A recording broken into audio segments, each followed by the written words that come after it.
রাঙামাটি রাঙামাটি মানে আপনারা কি সরে যান রাঙামতি তীরন্দাজ সিরিয়ালের আজকের আপডেট। এপিসোডের শুরুতে দেখা যায় ঘন জঙ্গলের একটি দৃশ্য।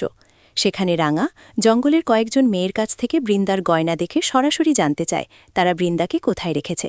মেয়েগুলো রাঙাকে ধাক্কা দিয়ে সরিয়ে দিতে চাইলে রাঙা তীর তাক করে তাদের ভয় দেখায়। ঠিক তখনই জঙ্গলের দলপতি এগিয়ে এসে মেয়েদের নির্দেশ দেয় রাঙার সব গয়না ফিরিয়ে দিতে। মেয়েরা বাধ্য হয়ে গয়নাগুলো ফেরত দিলে রাঙা সেগুলো নিয়ে আবার বেরিয়ে পড়ে বৃন্দাকে খুঁজতে। দলপতি এরপর তার দলের মেয়েদের বকাঝাপা করে এবং মনে করে রাঙা তাদের কুল দেবীর আশীর্বাদে এখানে এসেছে, তাকে বিরক্ত করা ঠিক হয়নি। পাশাপাশি দৃশ্যে আমরা দেখি একলব্য তার প্রতিজ্ঞা অনুযায়ী দণ্ডি কেটে শিব মন্দিরে যাওয়ার প্রস্তুতি নিচ্ছে, রাঙার মঙ্গল কামনায় পূজা দিতে।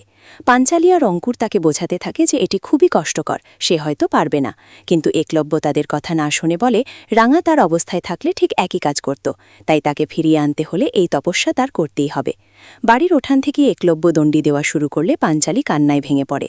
অঙ্কুর তাকে সান্ত্বনা দেয় এবং নিশ্চিত করে যে রাঙার প্রতি ভালোবাসার শক্তিতে একলব্য সব কষ্ট সহ্য করে নেবে। দণ্ডি দিতে দিতে অবশেষে একলব্য মন্দিরে পৌঁছে যায়। সেখানে সে কল্পনায় দেখে রাঙা তাকে দেখতে এসেছে। সে জিজ্ঞেস করে, তুমি ফিরে এলে? কল্পনার রাঙা বলে, আমাকে ফিরতেই হবে, কিন্তু তুই এত কষ্ট কেন করছিস? একলব্য তখনও নিজের সিদ্ধান্তে অনড়, বলে, তুই আমার জায়গায় থাকলে এমনটাই করতে। ঠিক তখনই পাঞ্চালি এসে একলব্যকে ছুটেই সে বুঝতে পারে রাঙাকে সে শুধু কল্পনাতেই দেখছিল। এরপর সে শেষ দণ্ডি কেটে দেবতার সামনে দাঁড়ায়, আগুন হাতে আরতি করে এবং রাঙার জন্য প্রার্থনা জানায়। আশ্চর্যের বিষয়, তার হাতের ওপর হঠাৎই দেবতার ফুলের মালা পড়ে। পুরোহিত জানায় তার মনোবাসনা পূরণ হবেই।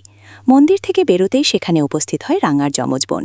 একলব্য তাকে রাঙা ভেবে ডাকতে শুরু করে, কিন্তু ভিড়ের চাপে সে কাছে যেতে পারে না। সুযোগ বুঝে রাঙার যমজ সরে যায়। একলব্য তাকে না পেয়ে ভেঙে পড়ে। দূর থেকে সবই লক্ষ্য করে রাঙা সেই যমজ। এদিকে অন্য দৃশ্যে প্রমিতা ও সত্যজিতের ফোনালাপ দেখা যায়। সত্যজিৎ জানায় রাঙা আর বৃন্দা যে দ্বীপে যেতে পারে তা অত্যন্ত ভয়ঙ্কর, সেখানে কেউ বাস করে না, তাই তারা বেঁচে আছে কিনা নিশ্চিতভাবে বলা যাচ্ছে না। এই খবর শুনে প্রমিতা ভয় পেয়ে সত্যজিৎকে এমন কথা না বলতে অনুরোধ করে। শেষ দৃশ্যে আবার জঙ্গল। বৃন্দা আগুন জ্বালানোর চেষ্টা করছিল। ঠিক তখনই একটি সাপ তার দিকে এগিয়ে আসে। রাঙার উপস্থিতিতে সাপটি সরে গেলে বৃন্দা তাকে বাঁচানোর জন্য কৃতজ্ঞতা জানায়।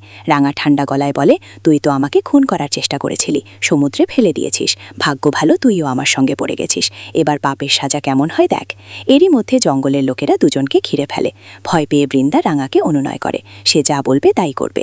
রাঙা তাকে আরও ভয় দেখাতে থাকে, বলে, চুপ না থাকলে সাপ ডেকে তোকে খাইয়ে দেব।